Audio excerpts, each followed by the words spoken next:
Kama qala Allah Ta'ala azza wa jalla fi kitabihil karim, na'udzubillahi minasyaitonir rajim, bismillahirrahmanirrahim.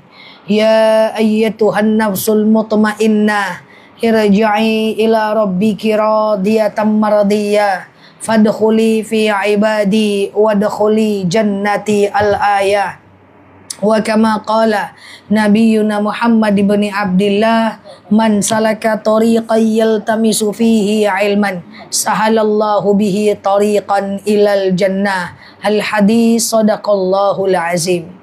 Ahlul bait yang saya sayangi karena Allah, serta ibu-ibu yang saya sayangi karena Allah, alhamdulillah Allah hadirkan kita dalam majelis ini. Sebagaimana biasanya sebelum kita memulai kajian kita berdoa kepada Allah, semoga siapapun kita yang hadir dalam majelis ini, insya Allah Allah sehatkan badan kita, Allah kuatkan jasad kita, Allah tambah ruh keimanan kita, Allah luaskan rezeki kita, Allah angkat segala masalah kita, Allah jauhkan kita dari orang-orang zalim, Allah matikan kita dalam keadaan husnul khatimah. Amin. Allahumma amin. Ibu-ibu semua sehat?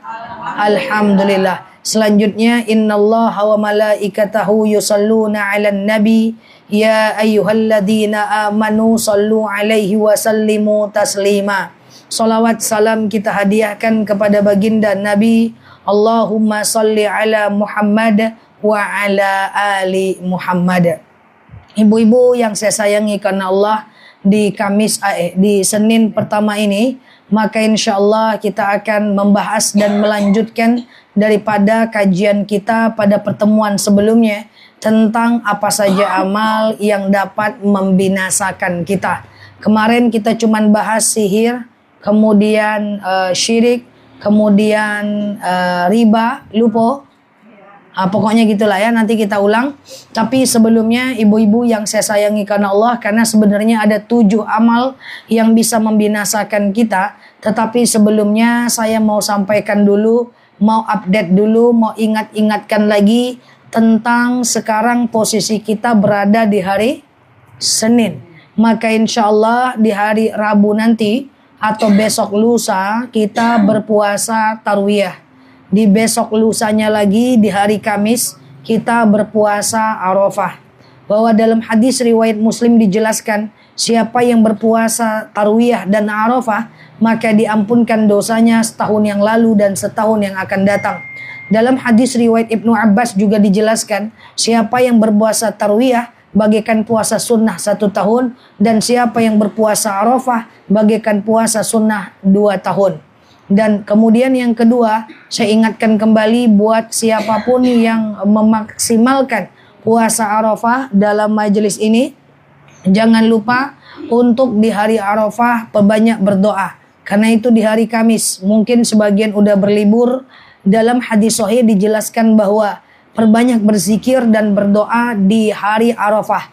Nah, untuk zikir yang disunnahkan oleh baginda Nabi adalah la ilaha illallah wahdahu la syarikalah lahul mulku wa lahul hamdu wa huwa ala kulli syai'in qadir. Kalau mau pakai yuhyi wa yumit boleh, kalau enggak juga enggak apa-apa. Itu zikirnya, la ilaha illallah, tiada Tuhan selain Allah, wahdahu la, saya cepat kali, wahdahu la syarikalah, satu-satunya tidak ada sekutu baginya, lahul mulku, dialah penguasa, walahul hamdu, dan baginya segala puji, wa huwa ala kulli syai'in qadir, dan dia atas segala sesuatu ketetapan. Artinya dialah yang menetapkan sesuatu. Lalu kemudian angkat tangan ibu-ibu, lalu kemudian berdoalah pakai bahasa biasa, enggak masalah. Bisa dilakukan dari hari Arafah,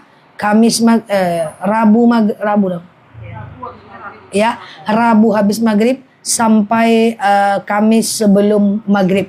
Boleh dilakukan setiap habis sholat di 5 kali sholat, atau boleh dimulai saat fajar, saat bersahur di hari Kamis saja. Nah, karena di hari Arafah, insya Allah doa-doa kita akan mustajab. Kalau ibu ada waktu, dari sekarang mulai dicatat pengen doa apa. sehingga ibu bisa memaksimalkan hari Arafah nanti. Itu sekedar reminder dari saya untuk Nurul Mawaddah. Kemudian reminder yang ketiga, bertahanlah untuk tidak memotong kuku dan cukur rambut sampai hewan kurban ibu nanti dipotong. Seandainya hari Jumat ibu pemotongan, ibu sholat Idul Adha, lalu kemudian ternyata hewan kurban ibu dipotong baru di hari Sabtu, maka hanya boleh potong di hari Sabtu setelah hewan kurban ibu dipotong, dan pergilah pulang menghadap kiblat, memotongnya dengan membaca inni wajjahtu wajahiyah dan seterusnya sampai wa ana minal muslimin. Sampai sini clear? Kemudian reminder yang keempat, jangan lupa mendoakan pahalanya untuk orang yang berkurban. Nah, ketika teman kita semua dalam kondisi berkurban.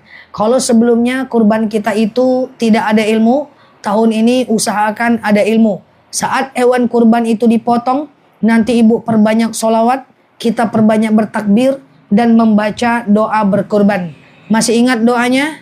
Allahumma hada minka walaka Rabbana taqabbal minni. Ya Allah, ini darimu, untukmu. Ya Allah, terimalah dariku. Coba semuanya. Allahumma hada minka. Allahumma hada minka Walaka. walaka Rabbana taqabbal minni. Rabbana taqabbal minni. Nanti kalau kurbannya untuk almarhum, Allahumma hada minka walaka Rabbana taqabbal min, sebutkan nama almarhumnya. Dan setelah itu lalu doakan pahalanya untuk orang saudara yang tidak berkurban. Banyak pertanyaan yang masuk, katanya kurban satu kambing bisa nama satu keluarga. Lebih tepatnya namanya satu aja. Nanti yang satu itu mendoakan pahalanya untuk orang yang tidak berkurban. Reminder saja, karena hari raya kurban sudah sangat dekat dengan kita. Semoga kita bisa memaksimalkannya. Dan reminder lagi, kita nggak ketemu sebelum hari Kamis, soalnya sebelum hari Jumat. Di pagi hari usahakan ibu mandi sunnah Idul Adha. Sengaja aku mandi sunnah Idul Adha lillahi ta'ala. Seperti mandi wajib biasa, jangan makan, jangan minum sampai datang sholat Id. Setelah itu pulang ke rumah. Nah, inilah reminder saja buat jamaah Nurul Mawaddah yang akan nanti kita semua insya Allah berkurban. Insya Allah. Jangan berpuasa, jangan makan ya. Nanti besoknya tanggal 7, tanggal 6 kan lebaran. Tanggal 7, 8, 9 hari tasyrik. Jangan puasa. Nah, ini saja. Kita clear sampai sini? Yang pertanyaan. Kan dia 7 orang kan, jadi nggak genap 7, tambah dengan komunitas 1, jadi lengkap 7, bisa juga. Nanti yang komunitas itu hanya satu nama yang boleh masuk. Satu nama itu mendoakan pahala untuk orang lain. Oh, jadi bisa ya, Bang? Ya. Jadi yang nggak ininya, yang nggak potong kukunya, Yang namanya. aja. Yang namanya saja. Nanti kan tanggal dari kemarin tanggal 28 sampai hewan kurbannya dipotong, baru dia boleh potong kuku, cukur rambut, termasuk cabut uban ndak bisa ya, Bu Eti. Kok Bu Eti? Salah, Bu. Bu Des. Salah kali ini. Kayak gitu. Kali ini aja tuh. Tapi kalau Taunya kalian aja. ya kan. Ayo ramalun lah kan. Ramalun lah. Lah, ada lagi yang ragu? Nanti tanggal 7, 8, 9 jangan puasa. Saya kan ada tetangga non muslim, kan udah lama. Jadi kan selama ini dia selalu menerima daging kurban. Jadi kemarin kan minta izin mau ikut kurban. Jadi kalau dia nggak mengikuti syaratnya gimana tuh? Harusnya panitia tidak menerima. Karena ibadah kurban dia fur-rahman, hanya ibadah orang kita. Cuman persoalannya daging kurbannya dia dapat tidak, kan gitu. Kalau dia tidak berkurban, kan kurban ini kan ibadah orang Islam. Nah, cuman persoalannya, oke lah dia nggak berkurban, tapi sebagai tetangga kita dia dapat nggak? Kan itu persoalan. Nah, dalam hal ini ikhtilaf. Ada yang dengan tegas menyatakan tidak boleh karena dia ibadah orang Islam. Ada yang bilang boleh karena dia bagian dari sedekah. Tetapi ada syarat. Syaratnya apa? Pastikan dia bukan kafir harbi. Apa itu kafir harbi? Kafir yang menghina, membunuh orang Islam. Seperti Israel dan seterusnya. Atau pernah menghina agama kita. Atau pernah dia menjelek-jelekkan agama kita. Atau pernah dia ingin membunuh orang Islam. Atas keyakinannya. Karena Tuhan. Ya sama kan non muslim. Boleh. Dan kemudian itu syaratnya Mbak. Kemudian yang kedua, itu aja sih. Usahakan baginya habis maghrib lewat hari Aidil Adha. Clear ya? Kalau dia bersedekah untuk makanan, Kalau sedekahnya dia ya nggak masalah. dia sedekah kambing gitu. Nggak bisa. Kurban itu, nggak bisa. Kalau dia mau melakukan pemotongan ya sehari sebelum atau sehari setelah. Nah, dia mau sedekah. Dia masalah dagingnya. Iya. Ke kambing katanya. Dagingnya aja dikasih. Iya. Kambing. Motong nggak dia? Kalau sedekah nggak masalah.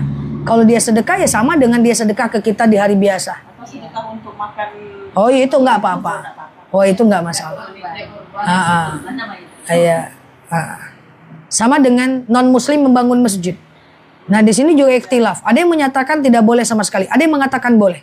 Tapi banyak pendapat yang mengatakan sekedar membangun nggak masalah. Tapi dia tidak boleh memakmurkannya. Memakmurkan itu maksudnya gimana? Dia jadi panitia di situ. Dia jadi pengurus di situ.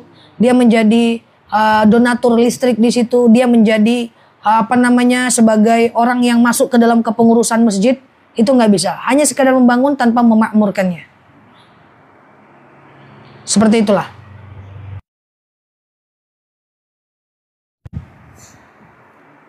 Nah ya, doa berkurban tadi, doa berkurban pula. Apa tadi?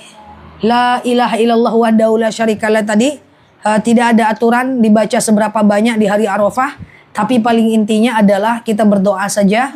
Diperbanyak di hari Arafah. Maka insya Allah doa-doa kita akan mustajab. Ya. Nah, ada yang ragu lagi Bu? Hari tasyrik jangan berpuasa. Kan pengajian libur ya hari tasyrik ya? Iya kan? Kamis, Jumat, Sabtu, Minggu. Kena ya. Nah, jadi kena ya hari tasyrik libur kita berarti. Jadi kan gini karena kita nggak ketemu nih. Jadi hari Jumat kan kita puasa. Idul Adha. 7, 8, 9 kan tasyrik. Kita nggak usah puasa, makan santuang banyak-banyak. Ya, makan. Nah, habis itu kolesterol. Nanti hari Selasa, Rabu, Kamis puasa Yaumul Bid. Yang biasanya puasa Yaumul Bid tanggal 13, 14, 15 setiap bulannya. Khusus Zulhijjah mundur di tanggal 14, 15, 16 Zulhijjah. Dah?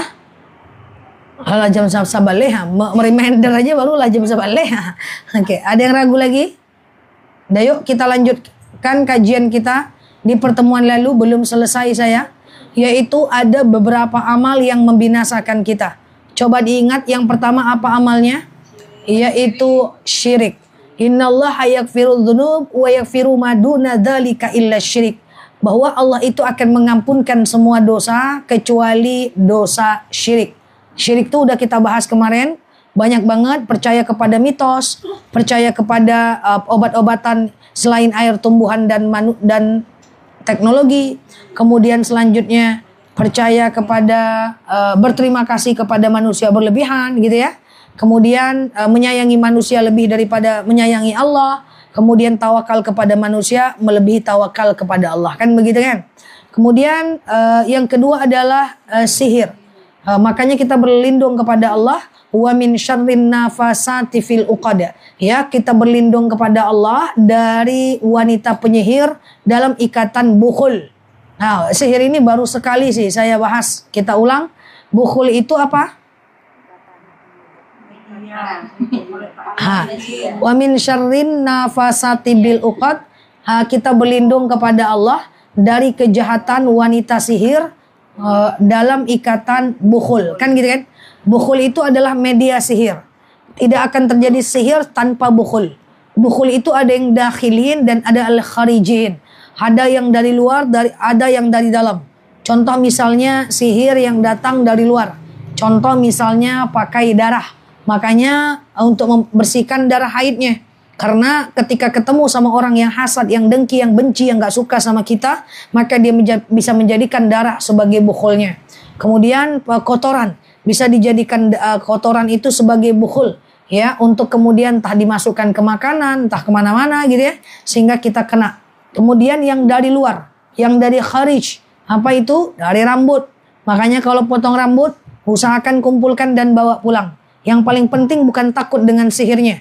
Yang paling penting adalah takut kalau menyakiti hati orang lain. Makanya kurang-kurangi menyakiti hati orang lain. Kurang-kurangi buka-buka aib orang. Karena sihir itu ada dan kita harus percaya. Bahkan di beberapa negara seperti di Libya, di Arab Saudi, itu ada polisi khusus untuk menangkap orang-orang yang bersihir. Pelaku sihir. Sihir itu tidak bisa sembuh sampai bukhulnya diketemukan. Bayangkan ada bukhulnya di bawah rumah, ada bukhulnya di genteng, yang bentuknya rambut. Kayak mana mau ditemukan, Ibu? Susah, Ibu. Makanya itu hukumannya kalau orang sihir itu di Arab itu dikisos. Dikisos di Masjid Jeddah, dipenggal kepalanya.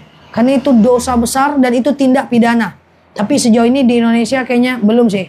Tapi saya nggak ngerti juga. Semoga ada. Maka intinya sihir ini efeknya bisa macam-macam. Apa kemarin efeknya?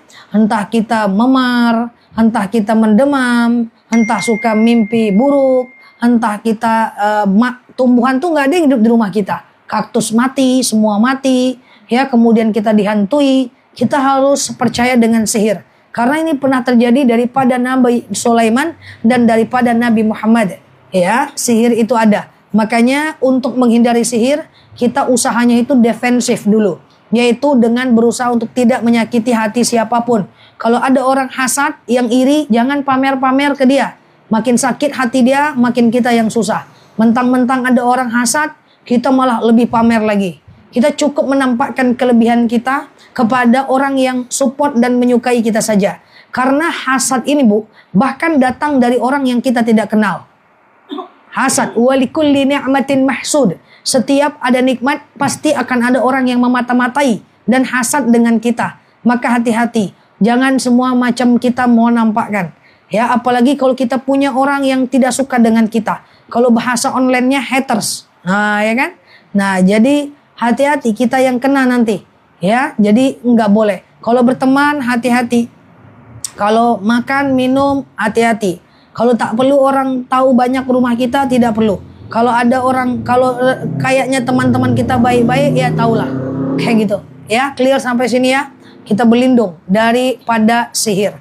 Apalagi langkah preventifnya, yaitu doa. A'udzu bikalimatillahi tammati min syarri ma khalaq. 1, 2, 3. A'udzu bikalimatillahi tammati min syarri ma khalaq. Ya Allah, aku berlindung kepadamu dari kejahatan semua makhluk.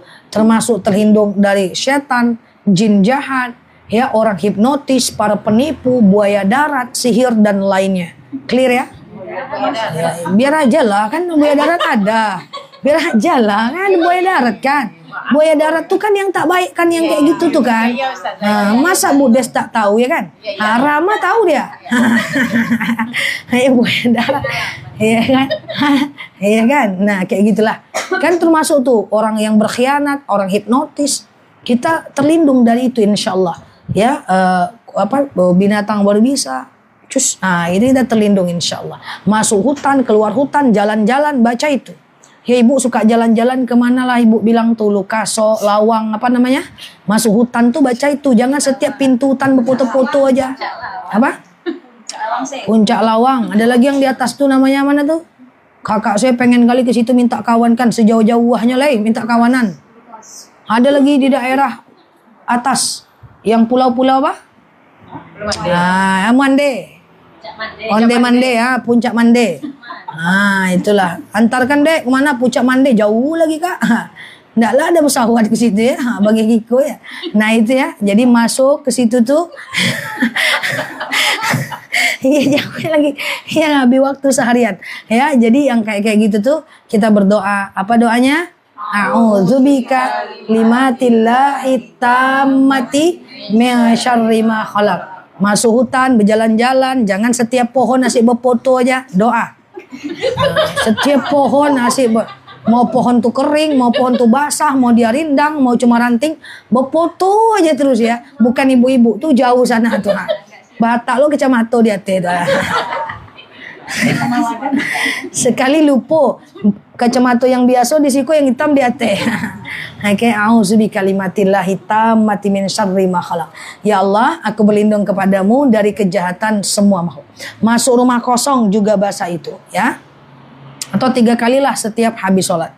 Yang ketiga apa? Membunuh jiwa yang diharamkan oleh Allah. Makanya boleh membunuh pelaku begal. Ya kan? Nah, kalian ini mau dibegal orang, bunuh dia duluan. Nah, itu tidak masalah karena membunuh pelaku begal atau kita haram hukumnya membunuh jasad orang lain yang diharamkan oleh Allah Azza wa Jalla. Clear sampai sini? Ini kadang-kadang kita ini agak-agak bias ya, agak-agak bias. Ada seorang suami yang kemudian membunuh istrinya karena selingkuh. Ayo banyak yang mendukungnya. Padahal benar nggak? Ceraikan sajalah. Tapi banyak komentar yang positif. Ya, saya melihat ada satu kejadian, saya tak sebut tempatnya. Istri selingkuh, Bu. Ini kejadian nyata. Dia bunuh, top banyak. Bagus, Pak. Bapak superhero katanya. Bapak bagus. Istri kayak gitu memang harus dihabisin, bunuh aja. Nah, kan ini keliru ya. Tepat tapi kena pidana dunia. Iya, kena azab di akhirat juga ya. Tapi kan dia dianggap sebagai superhero. Istrinya selingkuh, dia bunuh. Lalu dibela lah oleh orang-orang yang kurang mengerti. Ya, jadi tidak boleh. Sejahat apapun dia, kita tidak boleh membunuh. Bahkan orang kafir yang tidak memerangi orang Islam tidak boleh dibunuh. Janganlah ibu punya tetangga orang kafir ibu bunuh pula. Tidak boleh ya. Oke, dan hanya boleh membunuh orang yang memerangi kita, macam Israel dan seterusnya, atau namanya kafir harbi. Oke, yang keempat apa kemarin? Memakan riba. Riba itu membinasakan. Dalam hadis sahih, dosa ringan dalam riba yang paling ringan adalah seperti menzinahi ibu kandung sendiri. Itu dosa besar. Masih ingat kemarin kenapa riba itu haram? Pertama, misalnya saya ambil KPR rumah. Pertama, ada bunga di dalamnya. Yang kedua, kalau telat saya kena denda, betul? Dan kemudian yang ketiga, kalau saya nggak sanggup membayar, maka rumah saya diambil oleh bank dan kemudian yang sudah saya bayarkan tidak dia kembalikan. Itu bertentangan dalam konsep ta'awun, tolong menolong. Pinjam meminjam dalam agama Islam itu harusnya apa? Harusnya adalah meringankan beban. Tapi riba itu memberatkan beban. Riba itu memberatkan beban. Dia ada goror, ada keburukan di dalamnya. Maka tahan. Yang ibu punya nanti keturunan, Kak, ngontrak dulu nggak apa-apa. Beli rumah belakangan nggak jadi masalah. Atau punya rumah kecil dulu, baru kemudian ke rumah yang selanjutnya. Insya Allah aman saja. Yang penting kita bebas dari hutang. Yang pertama apa tadi? Yang membinasakan? Syirik. Yang kedua? Sihir. Yang ketiga? Membunuh? Jiwa. Yang keempat? Memakan riba. Lanjut yang kelima. Sedikit lagi saja. Yang kelima, amalan yang akan membinasakan kita adalah macam memakan harta daripada anak yatim. Saya akan jelaskan. Memakan harta anak yatim. Jadi harta anak yatim. Saya tanya, kenapa anak yatim tidak boleh kita zakati? Karena boleh nggak zakat ke anak yatim? Ya. Anak yatim tidak termasuk asnaf yang berhak menerima zakat. Anak yatim itu tanggung jawab kita bersama. Maka dalam satu masyarakat, kalau ada anak yatim yang tidak makan, maka dia menjadi tanggung jawab masyarakat. Dia seperti anak kandung kita sendiri. Maka kenapa tidak boleh zakat ke anak kandung? Karena anak kandung tanggung jawab kita. Kenapa tidak boleh zakat ke mak kandung? Karena mak kandung tanggung jawab kita. Maka kenapa ke anak yatim kita tidak boleh zakat? Karena anak yatim tanggung jawab kita. Dan termasuk, jadi memakan harta anak yatim bukan sekedar ini di depan saya ada anak yatim, saya ambil hartanya, saya belikan permen, saya belikan nasi bungkus, saya makan. Bukan sekedar itu saja dianggap memakan harta anak yatim. Pertama, ambil duitnya dan kita makan. Itu tentu memakan, mencuri haknya. Kecuali ibunya boleh. Ini ada juga ibu yang risau. Anak saya kan yatim Ustazah. Usianya 7 tahun, 5 tahun. Boleh nggak saya ambil uangnya? Lalu kemudian saya masak untuk makanan bersama. Itu nggak apa-apa karena dia belum balik. maka walinya masih diarahkan pertanggungjawabannya kepada orang tuanya. Itu tentu boleh, paham ya? Tapi kalau dia ambil harta anak yatim itu, dia makan, maka dalam surat An-Nisa dijelaskan, dia ibarat memakan api yang dimasukkan dalam perutnya dan akan diledakkan di hari akhirat. Na'udzubillah. Maka ibu-ibu yang saya sayangi karena Allah, memakan harta anak yatim bukan sekedar dia itu kita ambil hartanya dan kemudian kita makan, bukan. Tetapi tidak menyantuni mereka padahal kita kaya, kita punya uang, termasuk tidak menyantuni anak yatim, termasuk memakan haknya. Ingat, dalam harta kita ada hak orang lain, ada hak anak yatim, ada hak fakir miskin. Maka Pak RT, kok Pak RT kalian nengok sebelah ya? Maka mesti diperhatikan anak yatim yang ada di daerah, dicari donaturnya. Karena kalau tidak, maka yang lain berdosa. Masyarakat akan menjadi binasa. Na'udzubillah, ya. Nah, ini jangankan anak yatim ya. Jangankan kita kalau tidak mampu memuliakannya dengan uang, minimal kita memuliakannya dengan akhlak. Kalau tak mampu memuliakannya dengan akhlak, minimal jangan menyakiti dia. Tapi banyak orang sekarang ada anak yatim, dia malah anak yatim namanya anak-anak kan nakal, betul ya? Malah dihina, bapakmu gak ada dan seterusnya. Na'udzubillah. Ya, itu dosanya besar. Nah, amalan yang akan membinasakan kita. Semoga kita tidak termasuk ke dalamnya. Ancaman dalam ayat lain, ara'aital ladzi yukadzibu biddin. Tahukah kalian orang yang mendustakan agama di antaranya adalah fadzalikal ladzi yad'ul yatim, yaitu orang yang menghardi anak yatim. Ya, kita memakan hartanya haram, menghardinya haram. Menghardik itu gimana? Segampang ini, Bu. Ada anak yatim main bola depan rumah kita. Kenalah kaca kita. Terus kita hardik dia. Walaupun kita salah, nggak bisa. Mesti mengingatkan baik-baik.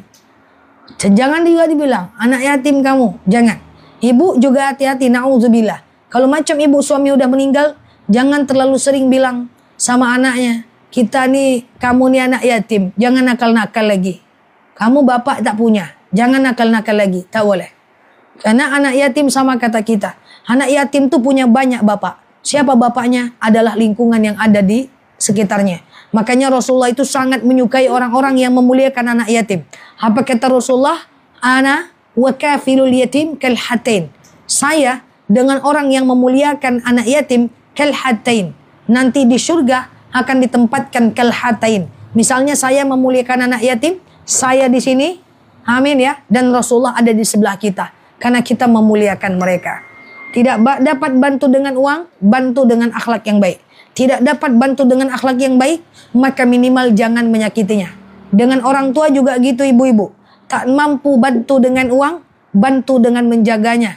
Tak mampu dengan menjaganya, bantu dengan akhlak baik kepadanya. Tak mampu berakhlak baik, maka minimal jangan menyakitinya. Ini kadang-kadang dengan orang tua mengurus tak bisa, memberi uang gak bisa, membiayai pengobatan tak bisa, malah menyusahkan hidupnya dengan mendurhakainya. Na'udzubillah. Air mata orang tua tidak jatuh keluar. Air mata orang tua itu jatuh ke dalam. Kalau orang tua udah iba hatinya, maka celakalah kita. Karena ingat, kalau mau diridhoi Allah, kita susah mencari ridho Allah, susah banget. Ya udah, ambil keridhaan orang tua kita. Jika orang tua sudah ridho, maka Allah pasti ridho. Kalau orang tua sudah tidak ridho, maka Allah pasti tidak ridho. Saya segampang itu aja mikirnya. Kalau mak saya bilang, lakukan nak, saya lakukan. Walaupun jutaan orang melarangnya. Kalau mak saya bilang, jangan nak, saya tidak akan kerjakan. Walaupun jutaan orang mengharapkannya. Karena kenapa? Ridho orang tua berada pada ridho orang tua saya. Ya, ngapain ridho orang Allah bergantung kepada ridhonya mereka. Kalau mereka bilang enggak, walaupun orang wah ayolah, ayo, enggak bisa. Karena percuma kita kerjakan, enggak akan jalan juga dia. Allah tidak ridho karena orang tua tidak ridho. Sampai sini clear? Nah, jadi ibu-ibu yang saya sayangi karena Allah, itu dia. Kemudian nomor berapa lagi? Nomor 6. Amalan yang sangat pada membinasakan kita adalah, ini saya kaitkan dengan kondisi sekarang, lari di medan perang. Saya kaitkan dengan kondisi sekarang. Allah menggambarkan, Rasulullah menggambarkan orang-orang yang lari di medan perang adalah orang yang penakut dan munafik. Dia udah maju, pas mau dihajar dia mundur. Kalau dia lari untuk memberikan strategi, itu boleh. Ya, kalau dia lari sekedar untuk strategi itu boleh. Dijelaskan Allah melaknat orang-orang yang lari di medan perang dalam Al-Quran surat Al-Anfal. Dijelaskan bahwa orang yang kalau udah berperang, dia larinya untuk strategi boleh. Tapi lari untuk berlindung kepada orang kafir, ini namanya munafik. Sekarang saya tanya, lebih baik mana? Ibu berhadapan dengan orang yang jahat banget, yang jelas dia musuh ibu, atau orang yang baik tapi ternyata jahat? Lebih susah menghadapi orang munafik, Bu. Dia di depan kita baik, kenyataannya dia menggunting dalam lipatan. Susah nggak? Jelas-jelas itu nih ya. Lebih gampangnya, pada masa Rasulullah, mana lebih mudah melawan orang kafir harbi yang betul-betul memerangi agama Islam dengan orang munafik yang dia Islam tapi dia membela orang kafir, dia menyampaikan informasi kepada orang kafir tentang strategi perang orang Islam. Yang mana lebih susah? Lebih susah menghadapi orang kafir.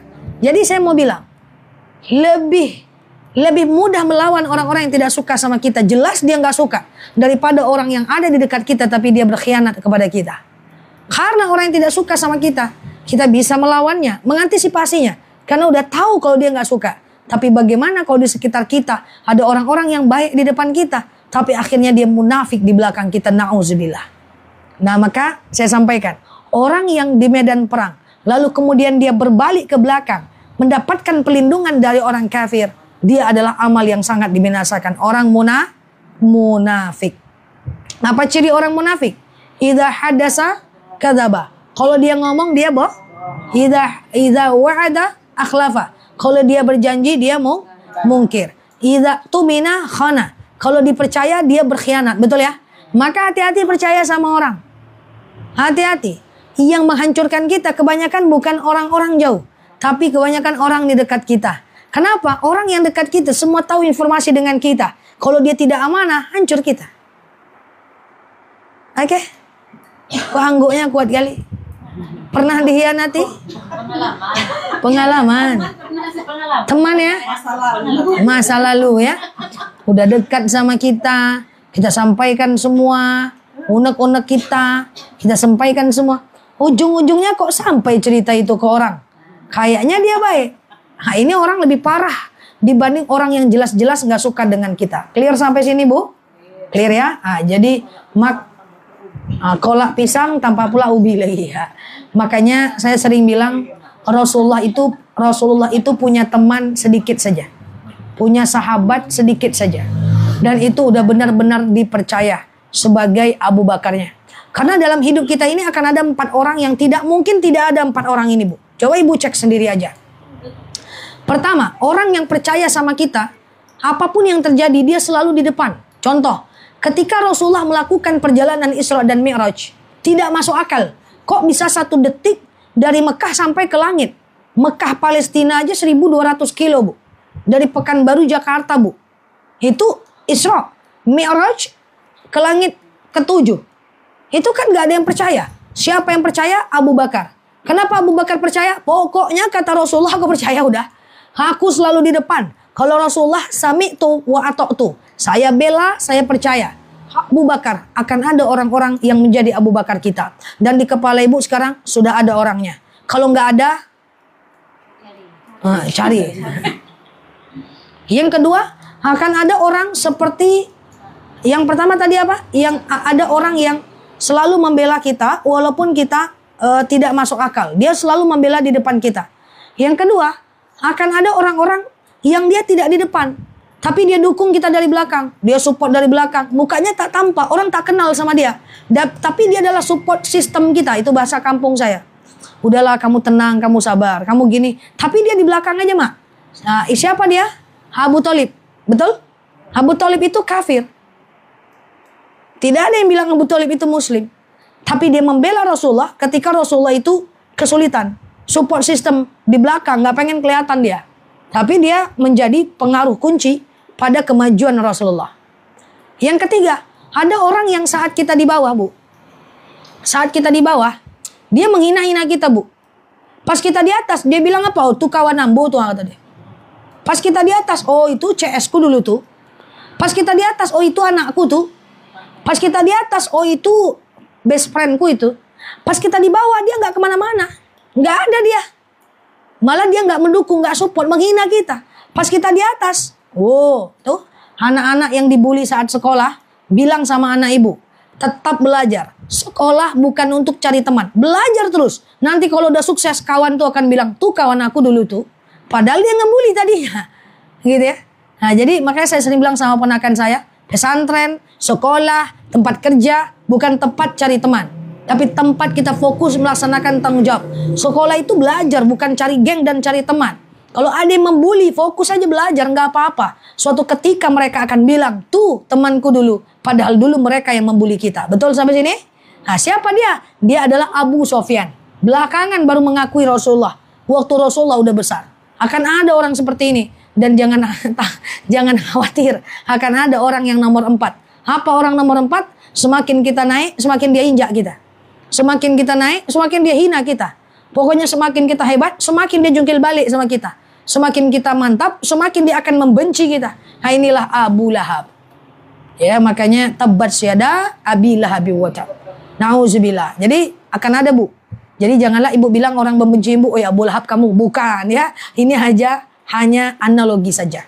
Jadi usahakan kita tetap stay tune. Jangan berbalik kalau melakukan sebuah kebaikan. Jangan seperti pada masa Nabi, orang yang berperang terus berbelok. Hidup ini harus maju. Dalam hal apapun. Mau ibu haji, mau ibu umroh, masuk Hijr Ismail, jangan mundur. Maju, karena kalau mundur ibu kejepit juga kok. Kalau maju, ibu ada kesempatan sampai ke tujuan. Hijr Ismail itu nggak masalah, nggak apa-apa. Kan kelihatan karakter kita waktu kita ngantri di Raudhah dan Hijr Ismail. Kelihatan. Ada orang yang baru di tengah udah mau ke depan, mundur aja lah, nggak akan bisa doh, nggak akan bisa doh. Itu ada. Ada yang bilang, ya udah nggak apa-apa, yuk kita maju. Di antara saya bimbing haji umrah bukan sekali 2 kali. Dalam 38 jemaah yang mau masuk Hijr Ismail, itu ada itu. Mundur aja lah, mundur aja. Ada yang bilang, ayo udah yuk. Saya teriak dari belakang, jangan mundur. Mundur kejepit, maju kejepit. Nggak apa-apa, sabar, kita tetap bisa masuk. Akhirnya masuk semua. Itu harus dimotivasi, karena ini seperti orang yang berperang dan takut mati. Padahal ke Hijr Ismail tidak ada masalah. Insya Allah tidak akan meregang nyawa dan seterusnya. Jadi terus aja. Mau melakukan kebaikan terus aja. Mau sholat duha terus aja. Kok rezeki nggak berkurang, nggak bertambah-tambah ya? Terus aja. Jangan pernah mundur. Karena kadang-kadang konsistensi itu lama baru mendatangkan hasil. Clear sampai sini? Yang kelima terakhir, yang ketujuh terakhir. Yang pertama apa tadi? Amal yang membinasakan? Syirik. Yang kedua, sihir. Yang ketiga, membunuh jiwa. Yang keempat, makan riba. Yang kelima, makan harta anak yatim. Yang keenam, lari dari medan perang. Enggak cocok lah itu ya. Lari, ya tidak.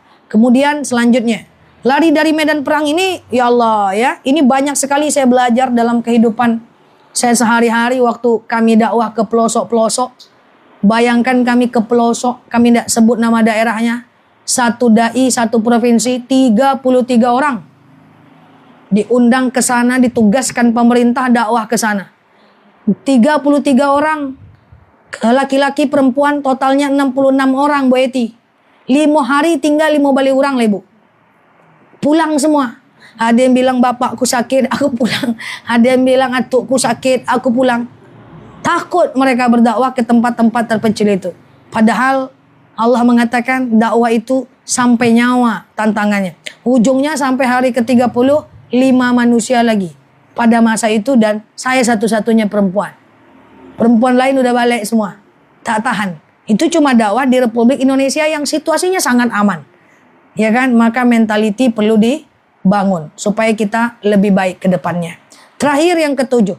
Amalan yang membinasakan adalah dalam surat An-Nisa dijelaskan. Yaitu menuduh perempuan baik-baik berzina. Nauzubillah.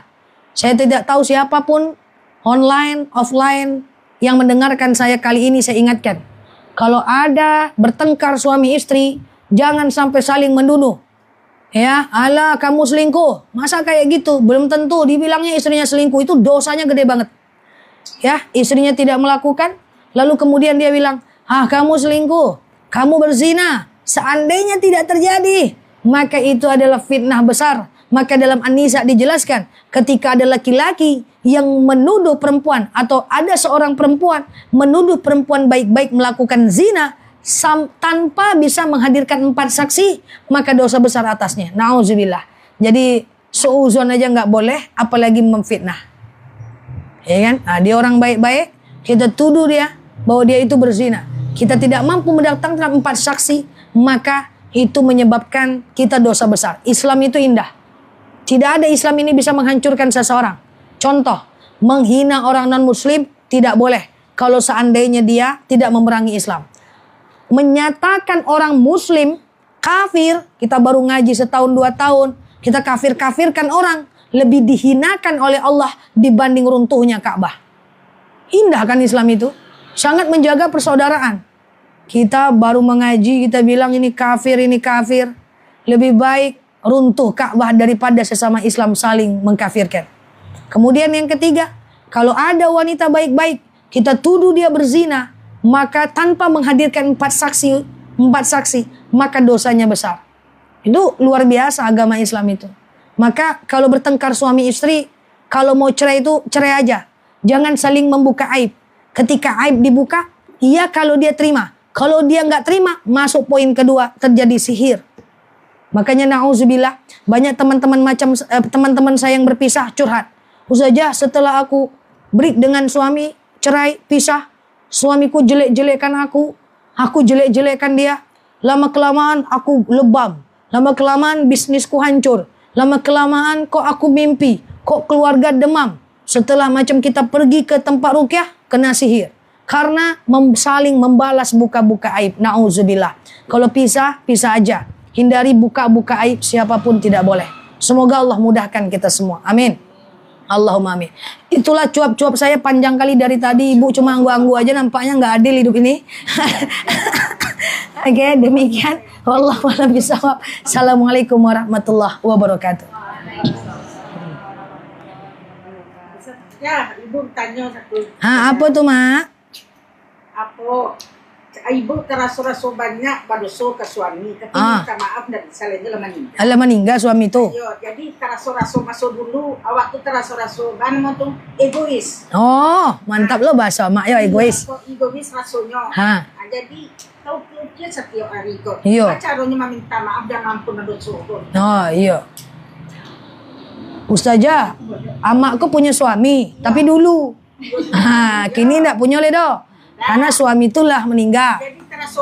Jadi dulu tuh banyak dosa. Kalau ada ujung lidahnya banyakin hatinya awak kan tak tahu. Oh iya, kalau ada ujung sampai pangkal lidah wah. Kalau ada dosa dengan suami itu apa? Suami itu udah meninggal. Lalu kemudian dulu kita pernah berdosa, tapi minta maaf udah nggak bisa. Dia udah meninggal kayak gitu ya. Maka itu gimana caranya? Mak, masukan ke kepala buat kita semua. Kalau kita pernah punya salah kepada orang meninggal, ada beberapa cara yang bisa kita lakukan. Yang pertama, ceritakan kebaikannya kepada orang terdekat dia. Yang kedua, hatamkan Quran buat dia. Kalau mak ada waktu, daripada ngangak-ngangak saya di rumah, baca 2 lembar setiap habis sholat. 2 lembar subuh, 2 lembar zuhur, 2 lembar asar, 2 lembar maghrib, 2 lembar isya. Al-Quran. Berarti sehari 1 juz. Kali 30 hari 30 juz. Sebelum baca Quran itu mak berdoa. Ya Allah, saya baca Quran.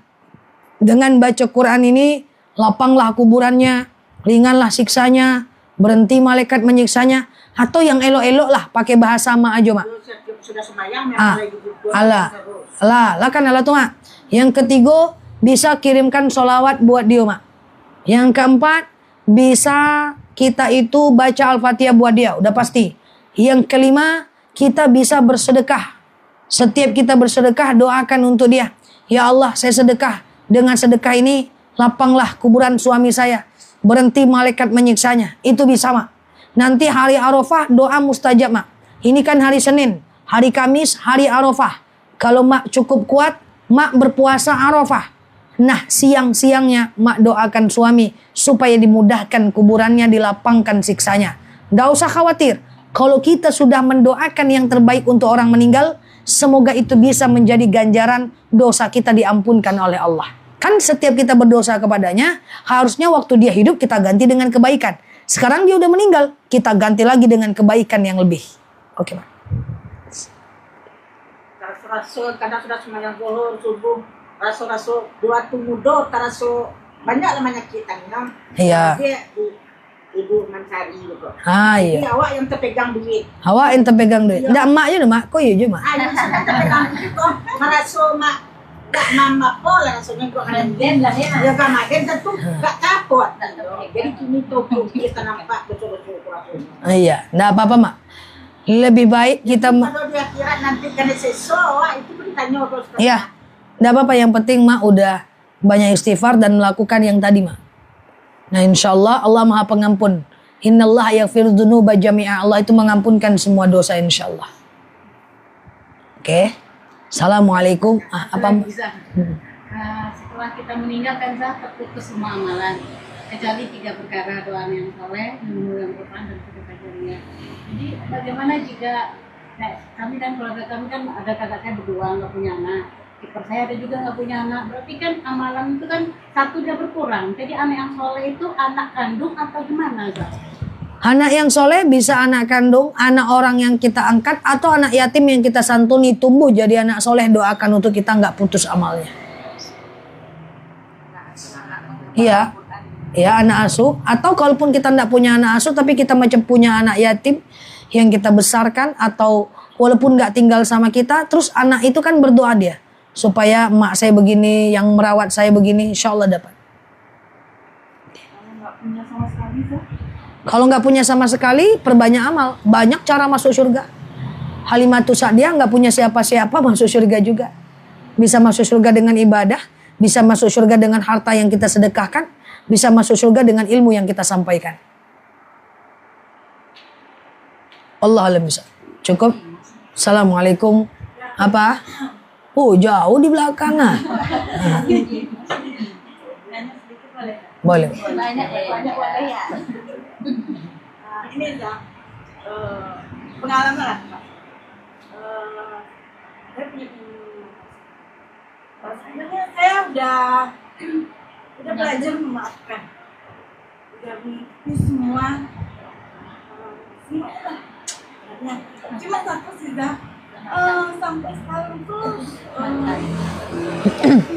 Iya sampai ya, sekarang dia jangan masih kita. berusaha untuk memasak atau memperbaiki diri sama keluarga saya sendiri. Kalau dia tuh baik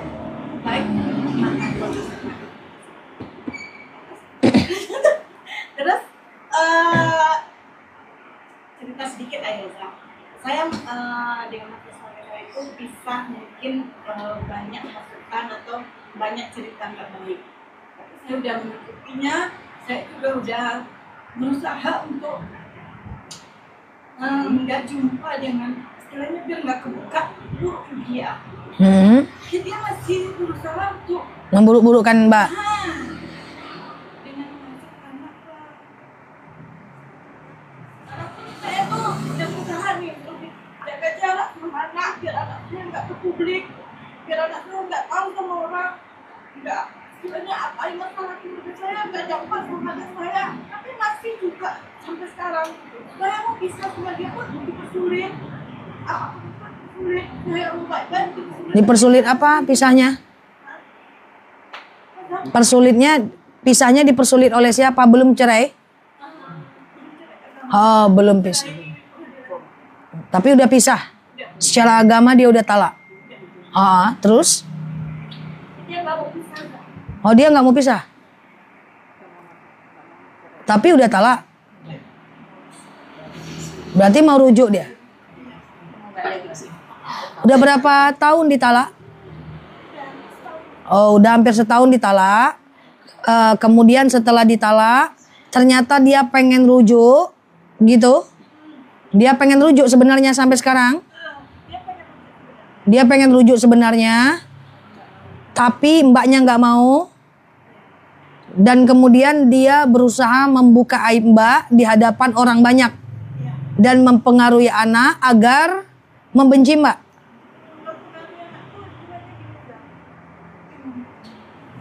Membuka aib dia, salah dia, istilahnya. Oh, bunda kamu tuh harus terima ayah loh, ayah ini kayak gini. Oh gitu. Aibnya dia sendiri dia ceritakan. Bunda itu harusnya nerima ayah loh, karena ayah tuh kayak gini. Tapi di mata Mbak tetap Mbak nggak bisa terima dia lagi. Pertanyaannya, Bagaimana cara saya tuh banyak ngasih tahu dia, ini udah selesai. itu udah talak gitu ya. Oke, bagaimana caranya ngasih tahu dia untuk nggak nyari-nyari Mbak lagi? Ya, itu lah. Oke, di Pekanbaru juga. Ya, Udah pisah rumah? udah lama kan? Udah lama pisah rumah. Oke. Baik, jadi begini. Ada seorang suami yang sudah mentalak istrinya. Di mata istri, suami ini udah nggak bisa dipertahankan ini. Karena mungkin terjadi percekcokan di rumah tangganya. Jadi saya ambil dari substansinya dulu. Hubungan rumah tangga itu adalah hubungan yang mendatangkan kepada surga harusnya. Tapi ketika rumah tangga itu sudah tidak mendatangkan kepada kebaikan. Contoh, dia menghina, kita mencaci, dia selingkuh, kita nggak mau melayani, dia memarahi, kita melawan, kan dosa semua itu jadinya. Dosa kan? Harusnya kan nikah pengen surga kan? Dosa, maka dia boleh diakhiri. Kebetulan yang mengakhiri adalah suaminya. Setelah dia talak istrinya, dia keluar dari rumah, rupa-rupanya si kawan ini pengen rujuk lagi kayaknya. Nah, istrinya kemudian tidak bisa menerimanya. Nah, bagaimana harusnya saya bersikap Ustazah? Karena si suami ini masih mengejar keluarga saya, masih mengajar anak-anak saya, supaya saya menerima dia. Maka cuman satu jawaban saya, Bu. Nggak ada yang lain, Bu. Abaikan. Karena kalau nanti ibu bilang, udah bang, kita nggak bisa sama-sama lagi bang. Ibu chat dia akan ngechat ibu terus. Akhirnya ibu terganggu, ibu curhat lagi sama orang. Ibu curhat kepada orang yang nggak tepat. Waktu ibu habis, ibadah ibu rusak. Ibu mau kerja pun susah. Jadi abaikan. Itu tidak bakal lama kok Bu. Itu nggak bakal lama, cuman sementara aja. Dia chat, abaikan dulu. Karena ada dosa di dalamnya. Ya, dia ngomong ke anak, lalu kemudian anak mempengaruhi kita. Maka anak aja yang harus kita sampaikan. Nah, memang nggak bisa. Tenang aja. Kamu anak mama, kamu anak bapak, sama-sama aja. Ya, jangan lagi membuka aib dia di hadapan anak. Nggak boleh. Kalau kita dibuka orang aibnya, kita nggak boleh balik buka aib orang itu. Nggak boleh. Karena kita berbeda dengan dia. Karena kita ngerti kita beda level. Mama tidak mau buka-buka aib bapak. Yang jelas takdirnya sampai di sini aja. Udah cukup gitu aja. Jangan terpancing nanti untuk ngomongin aib dia juga di hadapan anak. Jangan terpancing untuk ngomong aib dia di hadapan teman. Ingat Bu, setiap kita mencurhatkan rumah tangga kita kepada orang, kita pasti membuka aibnya, betul? Nah, makanya nggak usah curhat kepada orang yang tidak tepat. Kalau mau curhat, curhat aja kepada orang yang tepat. Itu nggak bakal lama. Saya tidak berprasangka, cuman memprediksi aja. Kenapa terus dikejar dan digerokoti? Karena mungkin ada respon dari kita. Ketika ada respon, dia masih ada harap. Manusia seperti itu. Ketika kita ngilang saja, kita nggak respon, tujuannya bukan memutuskan silaturahmi, tapi sekedar menjaga jarak sampai situasi reda, itu biasanya aman. Seburuk apapun yang dia ceritakan tentang kita, kalaupun itu buruk, tenang aja. Di situ akan disaring nanti yang percaya sama kita, itulah saudara kita. Yang tidak percaya, dia bukan menjadi bagian dari hidup kita. Gitu aja. Segampang itu Mbak. Saran saya satu, jangan direspon. Kalau anaknya bisa dikontrol, udah nak, nggak apa-apa kamu santai aja. Yang penting mama sama kalian, bapak sama kalian, udah. Gantian di sana, di sini, udah. Terus Mbak nggak usah merespon. Nah, karena kalau direspon terus, Mbak ada, misalnya dia ngetik, dia chat Mbak, udah terima aku, kamu kan salah juga, kamu jahat juga, demi anak-anak. Kan dia pasti ngomong kayak gitu ya. Maka Mbak balas lagi nih. Mbak balas pakai chat, ketika ada aktivitas balasan, maka adrenalin kita itu bergerak. Dia nggak stabil, ya. Hormon kita jadi naik, kortisol kita naik, tingkat stres kita tinggi. Ketika membalas itu merugikan kita banget. Hati-hati sekali. Jangankan suami, ada orang tak suka sama kita, lalu kita balas, kita komen, atau kita tengok atau kita itu hormon naik. Itu merusak kita. Cintai diri kita ya. Mbak masih muda, masih punya masa depan, hidup masih panjang. Berujuk lagi atau tidak, itu adalah haknya Mbak. Saya tidak memaksa Mbak, rujuk aja Mbak. Tentu tidak, karena saya tidak tahu permasalahannya. Tapi kalau Mbak memilih tidak rujuk, tidak ada masalah juga atas itu. Nggak ada masalah atas itu sama sekali. Yang penting make sure dengan sendiri kita jauh lebih baik, jauh lebih taat, jauh lebih produktif. Ya, cukup kita membuktikan bahwa kita bisa baik-baik tanpa dia, itu jauh lebih baik. Oke? Iya, semangat ya Mbak, masih muda kok. Masih bisa melakukan banyak hal. Ya, saya tidak meminta rujuk dan meminta berpisah. Mbak yang paling tahu, udah yang penting energi jangan dihabiskan untuk itu. Nggak bakal lama. Kalau didiemin nggak bakal lama. Dia juga punya masalah hidup yang harus dia selesaikan dengan masalah lainnya. Oke? Assalamualaikum warahmatullahi wabarakatuh. Waalaikumsalam. Cuekin aja. Cuekin aja. Dan sepanjang itu jawabannya cuekin aja ya. Sepanjang itu tadi ya mana mantap kalau jadi ustazah ya kan. Lebih simpel ya, betul ya. Yang pengalaman. Iya kan. Abaikan aja sih.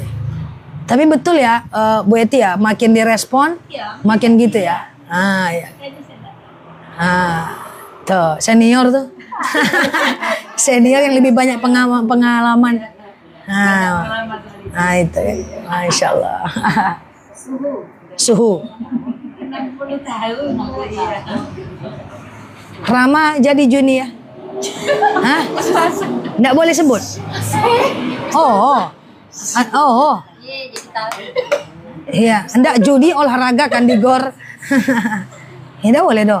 Oh ya udahlah, salah saya. Kenapa dia itu olahraga? Iya kan, Juni olahraga di GOR. Agak lain pun si Rama ini. Oke, lah tutup lah. Saya kira udah boleh disiarkan gitu. Ya, soalnya udah bulan Juni Besti. Ya, lanjut. Bismillahirrahmanirrahim. Allahumma khususan ila arwahi abina wa ila arwahi ummina wa arwahi muslimin wal muslimat. Al-Fatihah. A'udzubillahi minasyaitonir rajim. Bismillahirrahmanirrahim. Alhamdulillahirabbil alamin. Arrahmanirrahim. Maliki yaumiddin. Iyyaka na'budu wa iyyaka nasta'in. Ihdinas siratal mustaqim. Siratal ladzina an'amta 'alaihim ghairil maghdubi 'alaihim waladdallin. Amin. Allahumma taj'al bi 'alaihim waladdallin. Amin. Allahumma taj'al qabrahum raudatan min riyadil jannah wa la taj'al qabrahum ghufratan niran. Allahumma inni as'aluka salamatan fid din wa afiyatan fil jasad wa ziyadatan fil ilmi wa barakatan fil rizqi wa taubatan qablal maut wa rahmatan indal maut. Allahumma hawwin alaina fi syakaratil maut wa najata minan nar wa fa'an indal hisab. Rabbana zalamna anfusana wa illam taghfir lana wa tarhamna lanakunanna minal khasirin.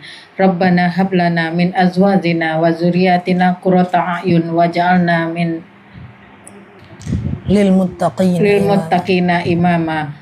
Allahumma inni as'aluka salamatan fid din wa afiyatan fil zatan fi ilmi wa barakatan fil rizqi wa taubatan qablan maut wa rahmatan indan maut wa maghfiratan ba'dal. Rabbana atina fid dunya